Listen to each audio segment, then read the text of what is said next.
Welcome. We are once again doing Mainline Executive Coaching ACT here with my partner, Rich Barron. I'm Maikel Bailey, ACT, ACT, Leaders Act, Tech Action, and Cultural Transformation. That's one thing we're going to talk about today, Rich. We're going to be talking about cultural transformation. And it gets down to some very interesting things about what in the world is going on. We have this amazing survey that we offer to corporations, organizations, that's really quite remarkable, that John Mattone has come up with. And it goes into a whole lot of areas, looks at a whole lot of levels of people in the organization over a period of time. And it's got a great framework in which to operate. And as I looked at it, studied it, and gone through it, as we've worked through it and all that kind of stuff, looking at what kind of answers people come up with and how they address these things. And what it really reveals is that whole thing is, prescription without diagnosis is just malpractice. And so we believe in that. We want to get the facts. We want to get this thing going the right direction right from the get-go. A couple of things come to my mind. One, it is a little bit like if you are the CEO or you're the C-level people, at an organization, that if you don't really know where you are, let's say you're traveling around in a van, you got your C-level team there, traveling around in a van somewhere in America, and you get lost and you don't have a map, you don't have a compass, but the aim is to get to New York City and you're somewhere in America. Who knows how far you are from the West Coast, the East Coast, but you're just kind of traveling around and you just say, well, I think we can figure this thing out without a map, without a compass, not even knowing where we are. We think it's just that direction, 500 miles or 1,500 miles. You have to kind of start questioning the intelligence of that sea level. Yeah. Why would you think you want to guess where you are and how you're going to get there if you don't even know where you are? So that's one thought that comes to me. You got to know where you are before you can really set out where you're going to go to. The other thing that occurs to me is this. I'm not a doctor. I never played a doctor either on television. But I know that I'm not a doctor. You'd make a good doctor, though. You probably shrink or something, sit down. Of course, we have some things to talk about today. So the idea here is when I've seen, x-rays, and I've looked at x-rays and, we all get x-rays, and the doctor goes up and looks at the x-ray and says, all right, here's the issue, the deal. This is what I'm going, I have no idea, we could be looking at a road chart as far as I'm looking at. I have no idea what that is. No expertise, no training in it, no idea at all. So here we are, leaders. Those of you who decide you'd like to come up with your own cultural assessment, and we talked to some people who have done that. It has not gone well. We've kind of referred to that in the past. It turned into a dumpster fire. It turned into a freaking nightmare. Yeah. Number one, they really don't know what they're asking. And then because they don't know what they're asking and they don't know how to really unpack it, it's something that they bury. It is a dumpster fire. It is a freaking nightmare because all the things that they don't want to know, and now it's leaking out because the people are talking about it. They're answering questions all of a sudden. And as you've said many times, it's worse that you did it and didn't show the response or the answers and what you're going to do about it than if you never took it. You never passed that out. This is so much worse. And so the idea here is this: if you think you know how to put one of these things together, if you think you know how to unpack it, interpret it, and then from there really develop a plan of action for yourself, your leaders, the whole culture, everybody involved, you're not qualified. No, you're not qualified. Here's another thing, Maikel. If you're part of a company, that means you're part of the culture, right? There you go. Why are you not taking the same survey? Well, I imagine they are. Hopefully, maybe they're not. Hopefully they are. Hopefully they are. If they're issuing it, I wouldn't think so. The people we know who did it did not take it. And so there's that one thing. So you know the story so well, you don't have to take it. The other problem is this: that you actually have no idea how biased you are. Yes. You have no idea. You can't be objective. There's no possible way you can be objective. So now we're dealing with what we talked earlier about things that people don't know. They don't know. Yep, they don't. Yeah, and here's the problem, Michael, is when these problems start to show up, sales slump, leadership is AWOL, you start seeing turnover in high level employees or even any employees. You start experiencing all of these troubles. Mm-hmm. And then you decide, man, we got to find out what's going on. So we're gonna send out this survey and ask people who think we're the bad guy, because that's what it is, folks. If you got problems in your company, they're already looking at you as the bad guy. And so you go to HR, you go to somebody like that and say, hey, send out a cultural survey for us, and we'll see what they're thinking. You're already viewed as the bad guy. So in a sense there, without really understanding the questions to ask and how to ask them and how to be discreet about them, you're already the bad guy. And especially if you put on that survey, sign your name. Yes. Yes. You can't, and asking them to put their name to it. That's one, that was some advice we just gave someone recently. Please don't do that. Don't do that. It's just a bad idea. Number one, and when we say you're not qualified, that's nothing personal. It's just the truth. Yeah. It truly is. You should not be issuing your own cultural survey by any stretch. What do you base it on? I mean, what do you even know what to base it on? What's even the framework? You got to put this in some sort of framework. That's not your business. You don't really know that kind of stuff. You don't understand, all this stuff about people and interactions. Yeah, you do at some level, but at another level, probably not. Yeah. Well, here's the problem, and this is something we ran into, Michael, is CEO asked someone in their company to do their own survey. So they did. The results came back. Yeah, that was great. With some pretty profound statements about the CEO. Now ask yourself, if you were asked to do a survey by your boss, and the results came back that were pretty negative about your boss, how the word was scathing. Yeah, negative would have been a good review on some of these that we saw.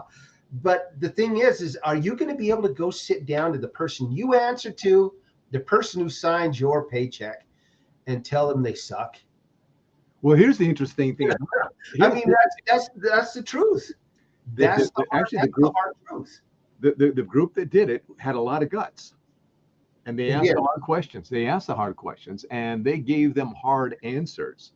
Yeah. So there was some people at that middle level management that were very forthright, that were very honest, that were very courageous, that were willing to ask those hard questions, step up and answer them, get the real facts, and then when they presented them to the top level people, the top level people were stunned. They didn't even know what to do with it. They didn't even know how to think about it. And yet everything that they had done was very well documented. It was really, really laid out well. It was really well thought out. It was remarkable how well they did that. Still, they were now stuck with, well, maybe they didn't really mean it. Maybe they got confused. What company are they talking about? Yeah. What leaders are they mentioning? Maybe it's another group here that I don't think it's us. Yeah, I don't think it's this C-level group. The denial kicks in, the whole pretentiousness, the whole the whole imposter syndrome starts happening, and then it just becomes a crazy place to deal with. So it's very difficult because it's so emotional. There's so many feelings and all that kind of jazz going on. So the idea that you can do it is what we're really saying is you probably can't, even though you're very smart, very talented, very great at what it is you do. This is a whole other deal. It's a whole other deal. Yeah. And here's the thing, Michael, is cultural assessments have two sides to them. You might get back some really positive feedback, some feedback on some things that are going really well. But my question is, what are you gonna do with that positive feedback? Are you prepared to take that to the next level? Are you prepared to really focus in on what they're saying, or are you capable of understanding what it is they're saying? Quite frankly, are you really in touch with that group and able to carry forth? There's two sides to that coin.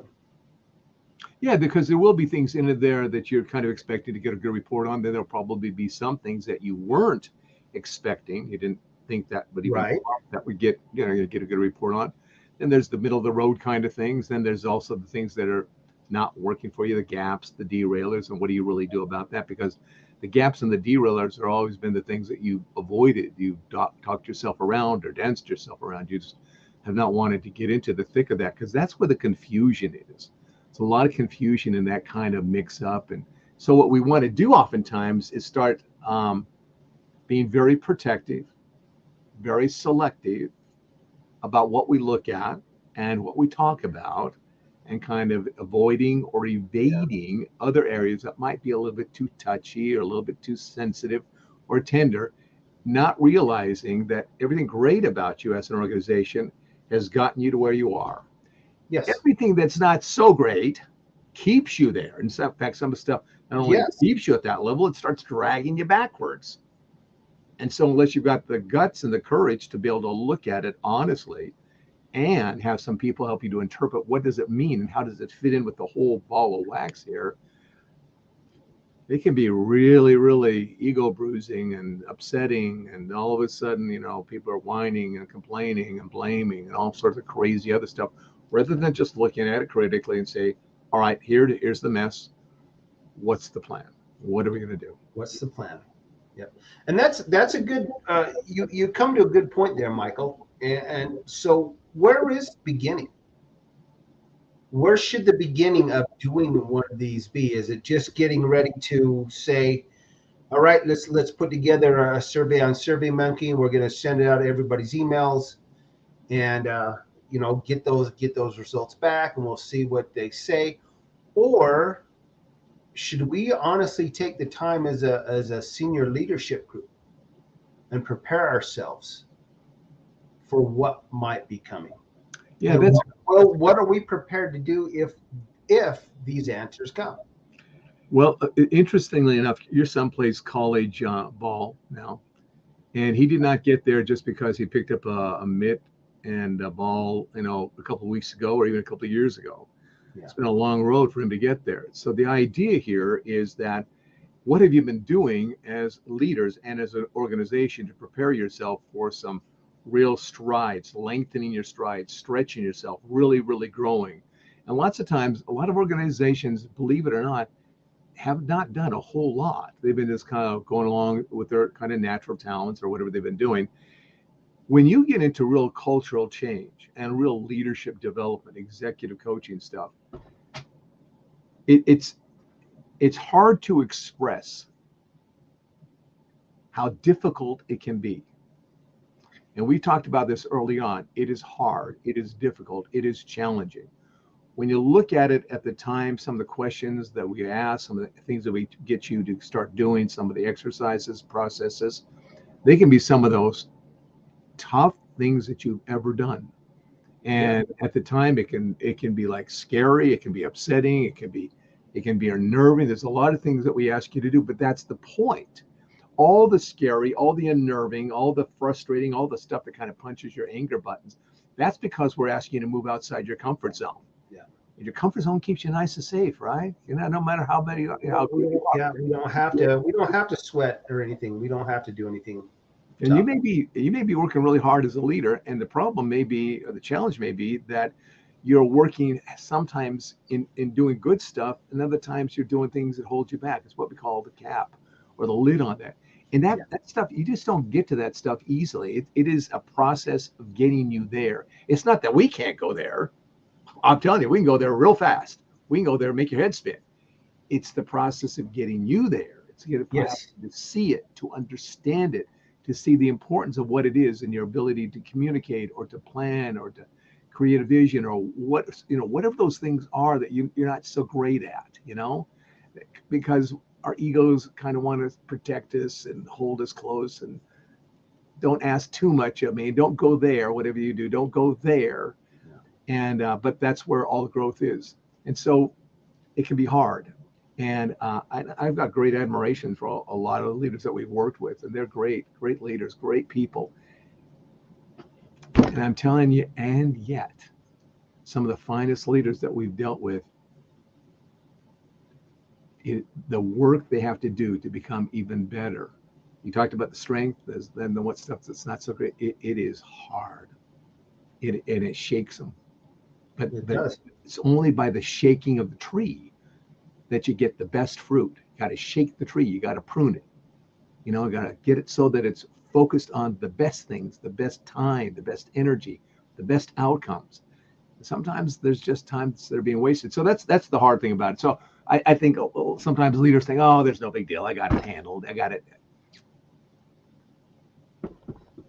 Really? I mean this. I don't mean to be a smart aleck about it. If you really believe that, leaders, if you really believe that, get a hold of us. We'll send you out an assessment, free of charge.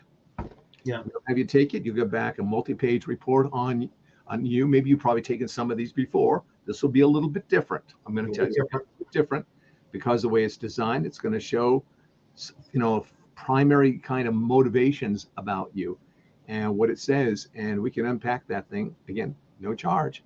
You can really take a look at where are you really, and what is it that you really need to be doing as a leader, if that's what you're. But see, it kind of goes back to the same thing we talked about earlier, Rich, and that's this: leadership development is a continuation of personal development. Yes. If leaders aren't involved in their own personal development, they then cannot effectively, legitimately go into leadership development because there's no background, there's no base, there's no foundation from which to build. So there's that disconnect. I mean, a lot of leaders think, yeah, I'm a leader, but I don't have to go do that stuff. And it's just silly stuff. It's like. And here's the kicker, Maikel, is what you were just saying. Companies, corporate culture follows the leaders. There you go. The top leaders. If you're struggling in your own personal leadership development, it is going to be reflected in your company. It's going to be reflected in the people that work for you. And they're going to see that. You might think you're hiding everything and you're fooling them, but you're simply not. So as companies go, a culture is a top-down function. It truly is. And so a lot of you have to be able to be the best leader you can be. Not just assume that you're the best leader that you can be. That is based upon the principle of this, that leadership is not an entitlement. Leadership is a privilege. Yes. It's not about how people serve you. It's about how you serve others. Yes. Now that's a major 180 for a lot of leaders out there, because they're, coming from, well, you just do what it is I tell you. The problem with that is, unless you get this service mentality, unless you get that, all you will ever have in your organization, because do what I say, are a bunch of yes men and a bunch of yes women. Now you may elevate them to different positions throughout the organization. You may do that. You may be doing that. Just understand, they are not leaders. No, that's the distinction. They're just your go-to people at all different levels. Yeah. That serve you and what your outcomes are, what's best for you, and maybe, your stakeholders and your, some of your board of directors and stuff like that. But it's really leaving out the most important people in many ways, and that's your employees. Yes. Your employees, so many ways, are really the ones that make it happen. Yeah. So, but that's a fundamental. You either see it as you're entitled and you're privileged and all that kind of stuff, or you see it, the privilege is leadership. The opportunity is to serve. The opportunity is to grow people as well as the company, and that's a fundamental. Yeah, you hold people's careers in your hands. Mm-hmm. You truly do. You hold your organization's future in your hands. You truly do. And so it's your responsibility to be the best personal leader you can, but company leader and servant leader. You need to be the best that you possibly can. And here's the other thing, Maikel, going back to the cultural assessments, if you're already at a place in your leadership or a place in your company where you're seeing these things crop up, you're already in trouble. Yeah. Like what are they, for instance? Let's go over again. We've been over them many times. Let's give them some of the symptoms. Okay. Let's talk about turnover. Turnover at a high level. Okay. That's a problem. Increased absenteeism. Are you seeing people starting to miss more and more work, lagging motivation, or even apathy. You know, you hear a lot about these quiet quitters now, right? Mhm. Yeah, the quiet quitters. They just come in, they're going to do their job, they're going to go home, and they don't care. How about this increase in conflict, increase in complaints, increase in disillusionment and fear amongst your employees? It's all the employees acting out because they're frustrated with their leaders, so they start acting out with this other stuff. That's right. Absolutely. How about stagnating productivity? Yeah. Substandard performance. And these are all things that you can, if you're watching your P&L statements and you're seeing an increase in overtime percentage and you don't have a real reason for overtime to be creeping up, that's something to start really looking at in your productivity. Are we milking the clock? Are we just doing the bare essentials? Are we actually not trained correctly?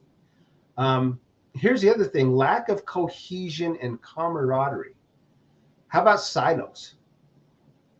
How about silos? Is your organization all siloed up at this point? Or are you really working within teams? Are you communicating across departmental walls, if you will? You know, or are those walls pretty solid? Just silo. We're not talking to you guys. We're just going to work on our own stuff. Here's a big tell. Yeah. Here's a big tell. If you as a leader are feeling defensive, Yes, there you go. feeling defensive, protective, got to save face, you always got to be right, you can't ever look bad. If you're there, you are in the wrong place. You are desperately in the wrong place. Because at that point, if you're that place, then everything that goes on, you got to keep making yourself right. And anybody who's out of line, you got to make them wrong. And if you're making your people wrong, all the things that you just listed there are the reaction, or passive aggressive reactions to that whole thing. If you're not hearing us leaders, you're making us wrong. You're making us the problem. That's what's going on here. Here's another big one, Michael, is customer retention. Yeah. Yeah. Are you losing customers? Are they sticking around with you? Are they sticking with you through thick and thin? You know, that's one thing that tells you that they trust you. They trust what every company's going to have a struggle here and there.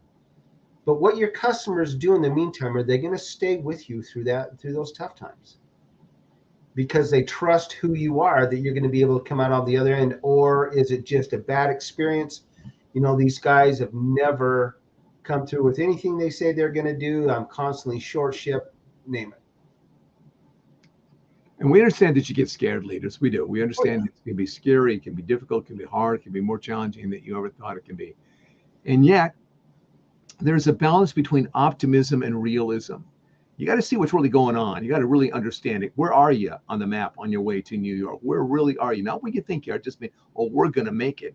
You got to really know exactly where you are and the direction that you've got to take. So there is that sense of optimism and realism, the Stockdale paradox kind of stuff. I want to go to that. Then there's the enthusiasm, breathing life back into your organization. If you've drained them, if you've done some things to discourage your people, or to feel like, you've distanced them so they don't feel like they really belong anymore, they don't feel like they're part of, they're just there showing up. You got to do some work here, and we can help you do that work to turn it around, to make it better for everybody. But it's a lot of skills you may not have, because let's be frank, if they already had the skills, they would have already done it, right? They would have already done it. It never would have got to this place. So yeah, and if you're waiting till you get to that place, you've waited way too long. Yeah. You've waited too long. You should be ahead of the curve and on top of your culture and on top of your company, and knowing everything that's going on, A to Z, horizontally, vertically, doesn't matter. That's exactly right. And we have tools to help you find that out. Yeah, the tools, the skills, the background, the experience to help you really dig it out, find out what it is, and then let's get you back on track better than ever. Yep. Mainline it. Absolutely. Executive Leaders Act, ILEC.com, and that's where you can find out more about what we're talking about today, and connect with us. And let's help you out. Let's help you out. Let us show you what we can do. Let us show you the tools that we have. that can help you stay on, not only get ahead, but stay on top of all these issues that we're talking about. Because all of these are company killers. They really are. They can be company killers. They can be career killers. You know, and it's not a place you want to be, but it's a place we can help. And the other side of that, we kind of hammer on the negative sometimes. But the other thing I want you to know is what you'll find out also is you're better than you think you are. You actually do better than you realize. That's part of the upside of this whole thing. So there's a lot of hope in it. There's a lot of opportunity in it. There's a lot of opportunity for growth and development based on the strengths that you talked about earlier, Rich. And then with that acknowledgement, then you have a better sense of confidence, courage to go after the tough stuff, dig it out, dig it up, handle it, get rid of it, replace it with some better stuff. Yeah, that's how that works. Absolutely. Right. Well, Maikel, who are we shouting out to today? Good golly, good grief. We've got some people that I've never seen before who have shown up here. Some people in Romania. I can't pronounce the name. It's TIMISOARA, TIMIS. Timis. Thanks. We appreciate you folks out there in Romania watching us, and pass it around. Share the wealth. We got people in Brazil and Germany. I mean, all over the place. So keep those cards and letters coming in, folks. Absolutely. And I'm serious. So leaders, take us up on that challenge. I mean, the first thing that two things, leaders have got to have integrity and they got to have guts. Yeah. And we're saying we're going to give an invitation here. You got the guts? Let's find it out. Let's find out what's really going on. That's the integrity piece. And it's not going to cost you anything. You get to know it. You have a great conversation. You'll be amazed when you get done just talking with us, how much better you feel, how much more optimistic you're going to feel about yourself and what you can do. So that's really the invitation. Excellent. Well, once again, we are at the end, Maikel. We are at it's the end, at least for today. So, at least for today. So give us a call. Look us up, executiveleadersactilec.com, and we look forward to hearing from you. So until then, we appreciate all you do. We appreciate your support, and take care of each other. And we'll see you again soon. All right, folks. All the best to you.